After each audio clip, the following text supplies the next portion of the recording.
and that there's some imminent threat or danger. These feelings are often so intense that they're accompanied by physiological symptoms like heart palpitations, dizziness, or shortness of breath. These symptoms peak within the first 10 to 20 minutes, but some might last hours. Sometimes patients having a panic attack might feel as though they're having a heart attack or some other life-threatening illness. Panic attacks can happen even in familiar places where there are no real threats, and therefore they're unpredictable, which can further increase anxiety about when the next panic attack is going to happen.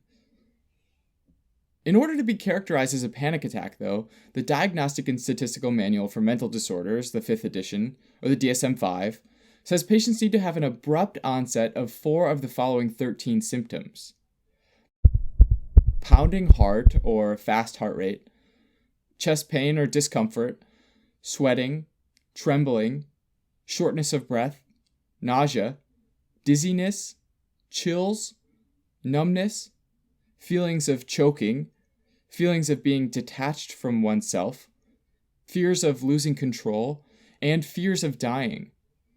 Admittedly, some of these symptoms might naturally happen together, and so they can be very hard to tease apart. For example, it'd be unusual for a person that's sweating, feeling dizzy, and feeling chills to also not be trembling.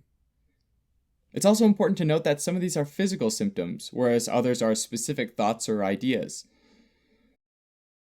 Panic attacks can happen in the context of several mental disorders, including depressive disorders, post-traumatic stress disorder, and substance abuse disorders.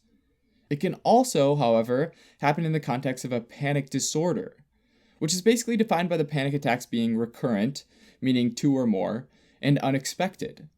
In addition, the DSM-5 says that for somebody to be diagnosed with a panic disorder, they also need to have persistent worry or change in behavior because of their panic attacks. Also, the panic attacks can't be due to the effects of some substance, like an illicit drug or medication. Finally, the panic attacks aren't better explained by some other anxiety disorder, like agoraphobia or social anxiety disorder.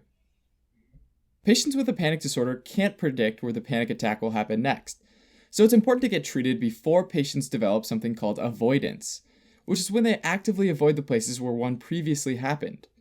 They might stop doing activities that they think might trigger the attacks, like going to the park, riding in elevators, or driving. Avoiding these situations might temporarily reduce symptoms of anxiety about having a panic attack, but it makes daily life